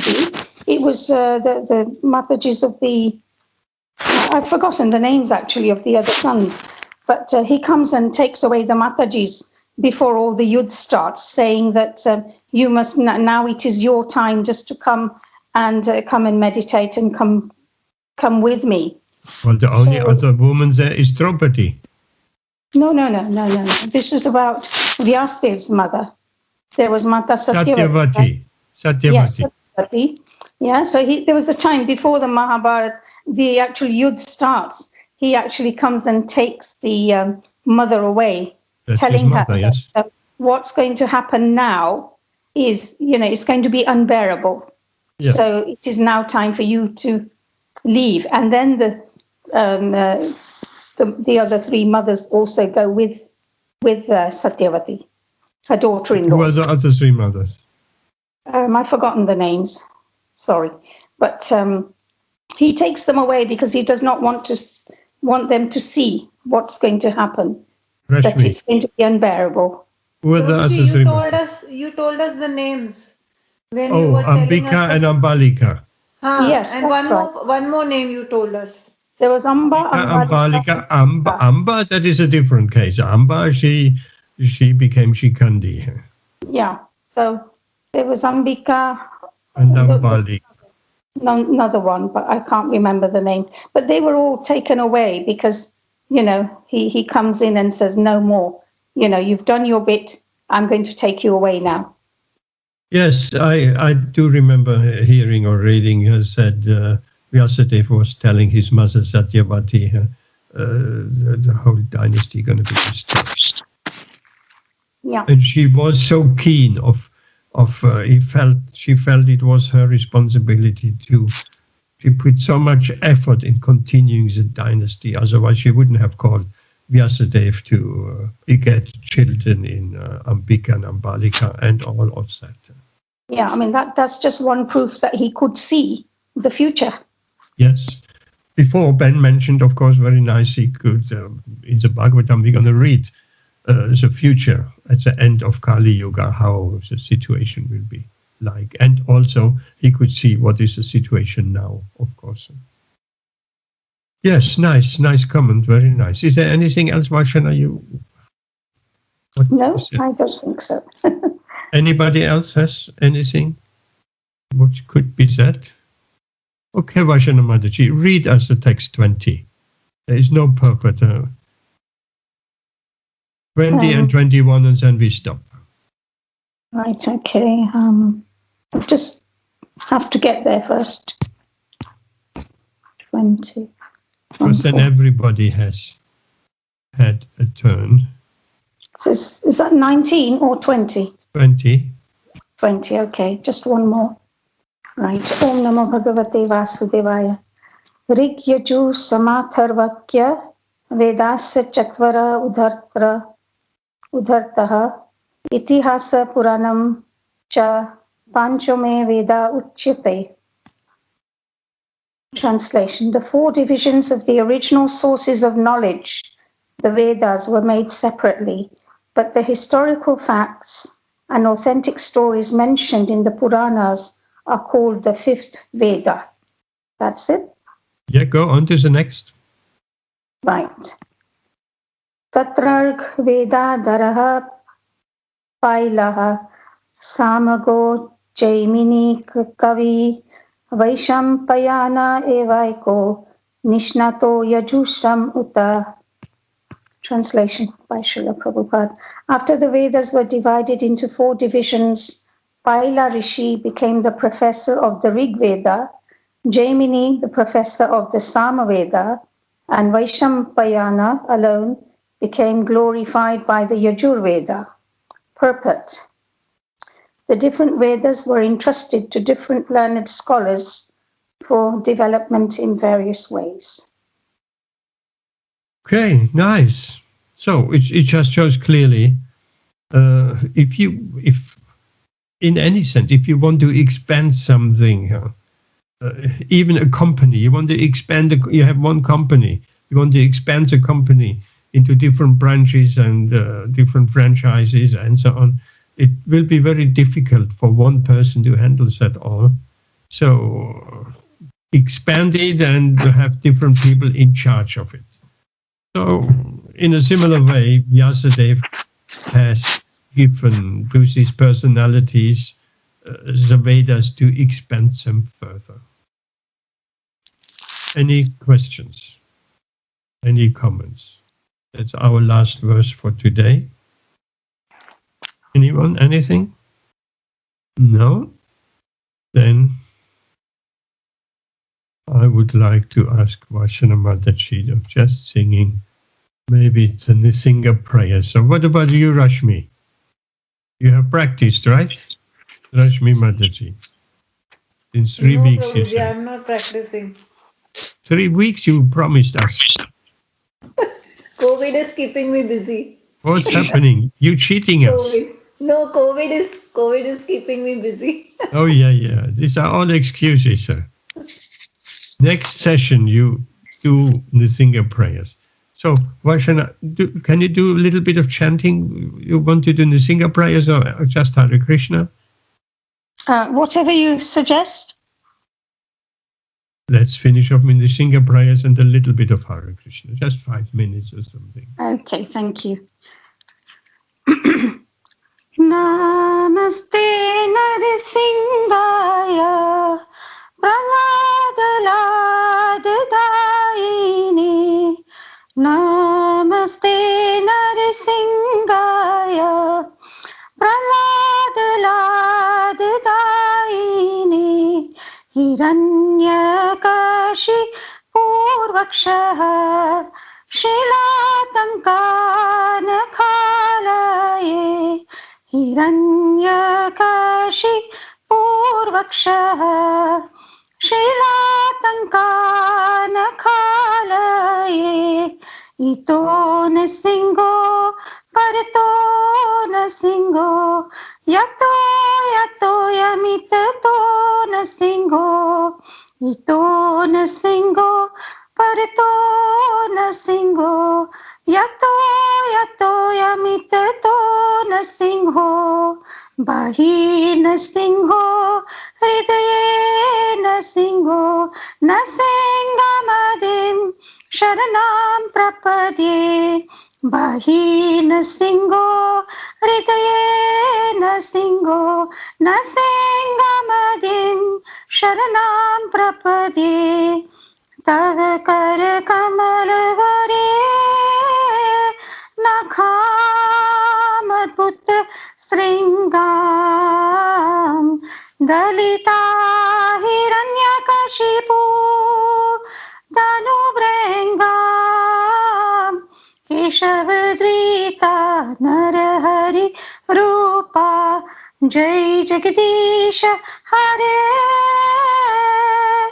Jai Jagadish Hare Swami. Jai Jagadish Hare. Tav kar kamal vare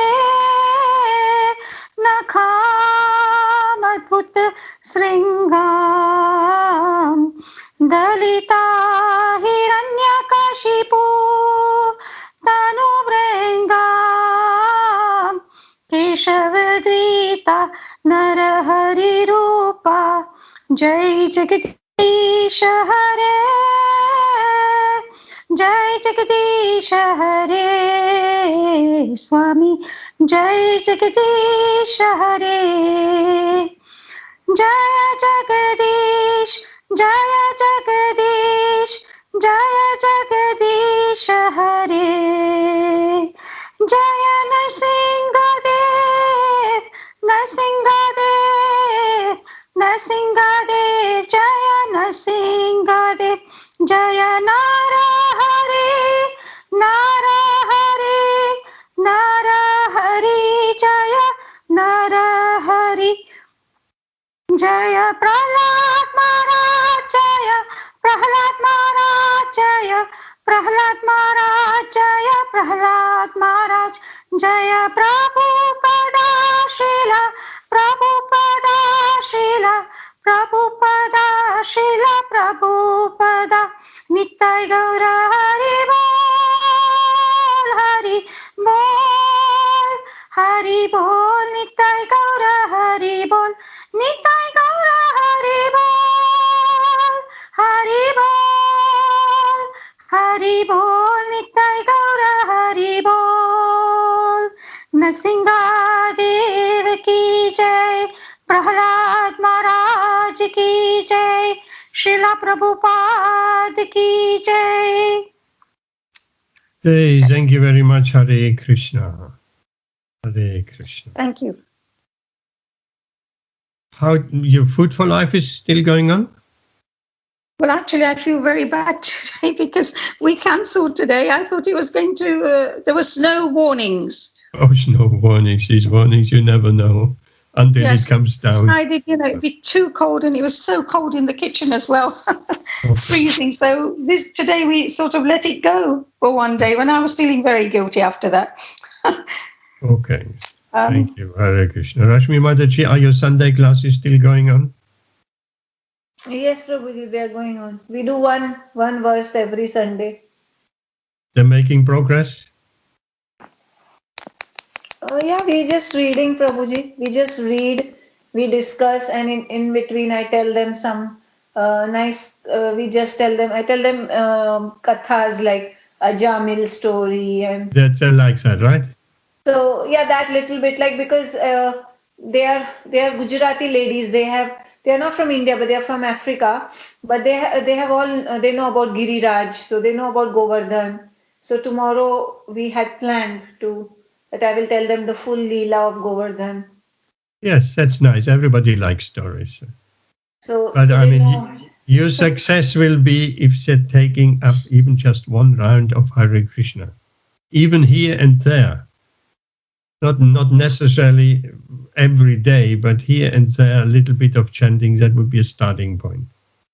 Have you accomplished that? No. Do you stress that? No, I don't. I only read, and I am, as they will read Prabhupada's commentaries and purports themselves, they will. I always look at it this way, Prabhuji. It took me how many years to start chanting? For me, 50. It was very easy.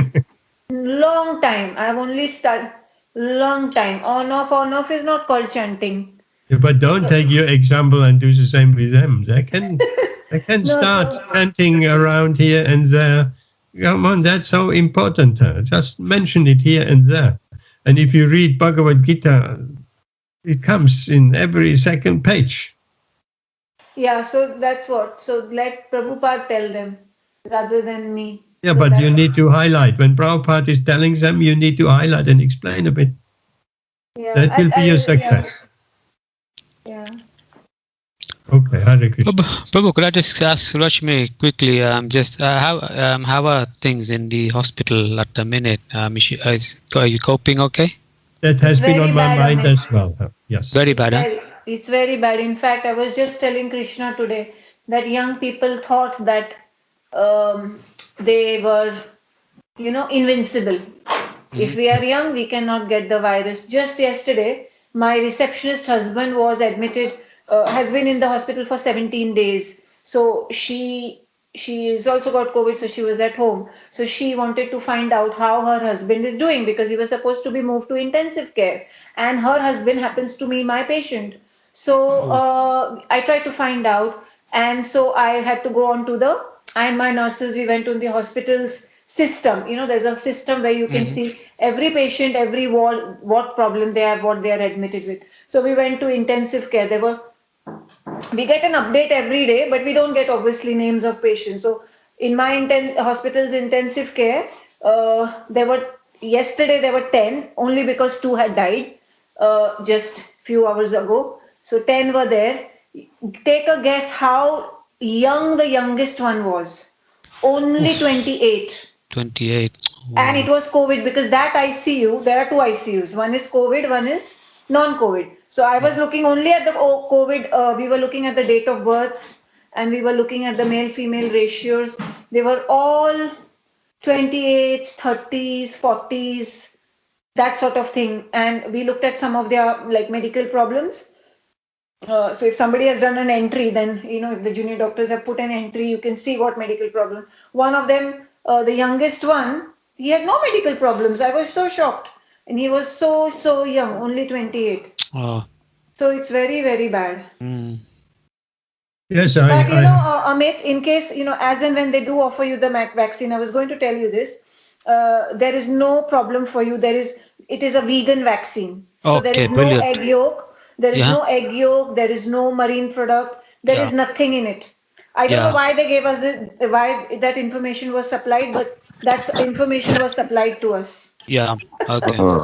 Okay, I'll let you know. Rashmi, just to say, among the vegan community, we had this debate, and most of the vegans said, let's not be silly here. We have to protect lives. There's some things we can't control now. And we're all encouraging everybody to take as much of the vaccine, and so we were just saying is we have to be you have to be very careful here now. We can't be like saying don't take the vaccine because of the ingredients, because there's some things we just can't control, and this is quite important. We don't want to, prevent, infecting other people. But anyway, the Pfizer vaccine has no gel. I know Okay. about the Pfizer because I took Pfizer. So Pfizer had no gelatin, no egg yolk, nothing in it. Okay, that's great. I Yeah, don't because know about Oxford and all that Yeah. ones, but Yeah. It's good because I think also within the Muslim community they were saying that a lot of they didn't want to take it, but now they got no animal products. It's good for all communities now. Thank you for letting me know that. Thank you for that, Rashmi. And you Yes, wanted but to you say know what? something? Don't trust anything what the scientists say. We know. You know what they said? They said that we will give you a vaccine in the gap of 3 weeks. Now they are going against scientific evidence. This is the only country which is doing it. They have cancelled all our second doses, and all our medical directors are saying the first dose gives you 90% immunity. Pfizer, which is the maker of the vaccine, says our research tells us you get 90% immunity after the second dose, not after the first dose. But this country's scientists are saying something else. So Yeah. it's absolute shambles. So the best thing is, yes, take the vaccine, but don't let your guard down. You still have to behave Yes. as the Yes. whole world has COVID and you have COVID. Just behave like that. Yeah. Yeah. Oh, Thank you for the advice. Yeah. Rashmi. Yeah. No, I got a letter to go and take a flu vaccine. I was just wondering whether I should take it or not. Take it, because if you've got the flu, anyway, see, you're very young. So at the moment you will be, if you take the flu, after the flu vaccine, after a month you can take the COVID vaccine. So anyway, your turn is not going to come before March.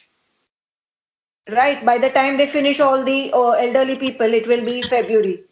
Then, your age group will start.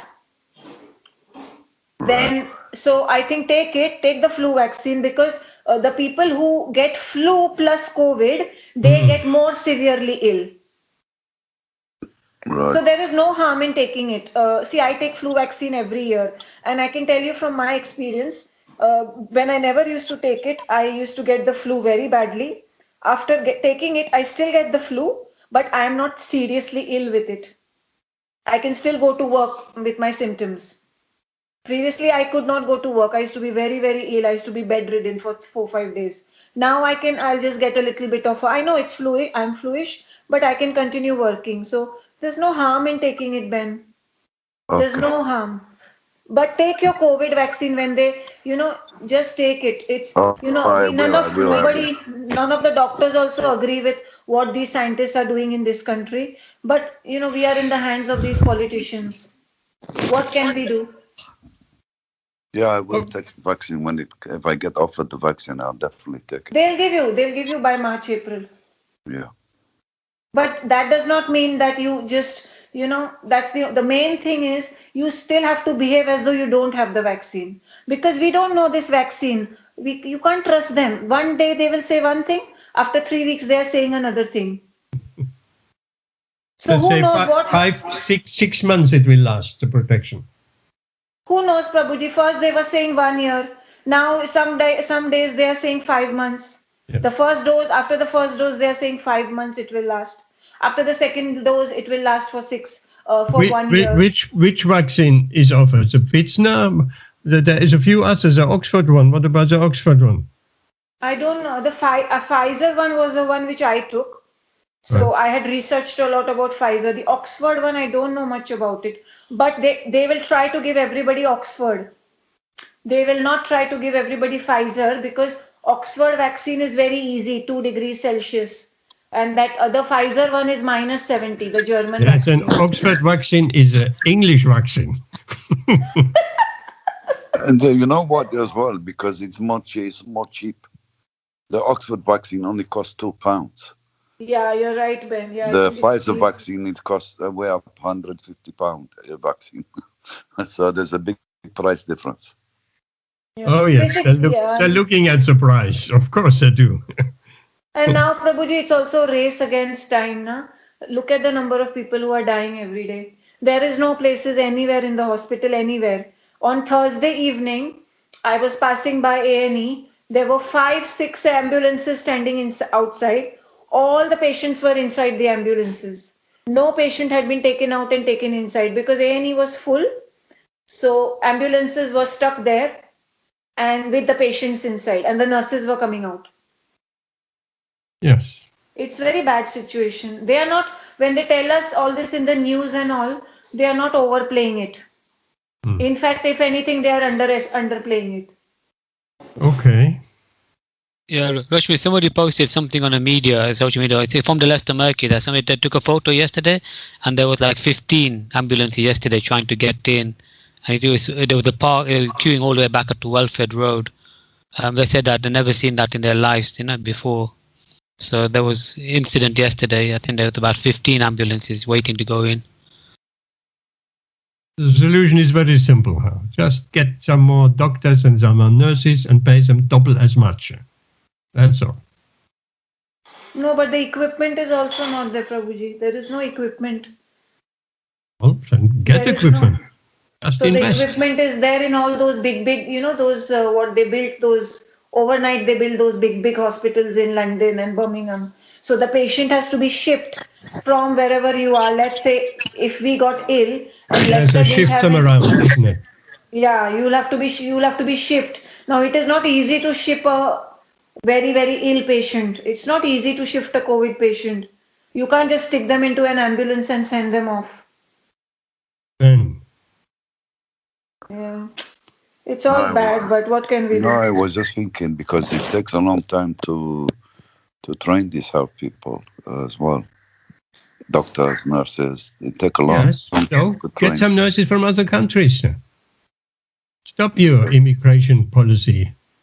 Get some. Well, I agree with that, but I think now these other countries, they need their medical staff as much as anyone else. Yes, probably. Yes. Okay. The Mataji today was saying in the morning Bhagavad Gita class, it was quite sweet that in India, actually India is doing quite well, thankfully. So she's saying it's because much more people in India are devotees than the Western world. So yes. I found that very sweet. Yes. Okay, if we speak about COVID, we always get a very lively discussion. Even more lively than the Bhagavatam. I wonder why is that. Hare Krishna. Is there anything else anyone wants to say, announce? I sent a few things in the chat. If anyone wants to read up on some points. Yes, I will have a look afterwards. And I will put also another link of the Shukadev story, which I probably should have read that rather than the children version. It has a few more details. Varshan Mataji, you really missed that. I'll post the link and you can catch it up. And we spoke quite a bit about the Mahabharata. I have been listening to the recordings, but I don't get the end bit sometimes, so it's nice if you can post the link. It's more helpful. Okay. Thank you. And if you can please pray for Jayapataka Swami Maharaj. He's still... you keep us updated, right? He's still quite serious. The cough is in and off and, he's getting all the treatment, but it's very difficult. Very difficult. So please pray for him. Where is he, Mataji? Where is he? He's in Mayapur. He's not been shifted anywhere because he's got all the doctors. He's got all the good treatments. And they're doing massages. They're doing everything, everything possible. And it's not just himself. All the nurses, all his devotees, the people who are looking after him, they also are all have got COVID as well. How many? 10, 15 people. Oh, wow. The people, his staff that he actually go round with him, they've all got it. But anyway, they're all having good treatment. They're getting the best treatment. Okay. Thank you very much. Let's keep everybody in our prayers. We're living in very difficult times. And let's be very Krishna conscious. We don't know if the call is for us tomorrow, the day after tomorrow, or whenever. We don't know. So better to get as Krishna conscious as we can be. And let's keep on chanting Hare Krishna. Let's keep it going throughout the day. Okay, Amit, thank you very much. Ben, Dharm, Priyantibai, Rashmi, Zamir, Varshana. We'll see you all back on Wednesday. Amit, you have something more? Huh? No. Thank you, Prabhu, for tonight's class. It was lovely. Thank you. Okay. Okay, Hare Krishna. See you on Wednesday. Hare Krishna. Hare Krishna, everyone.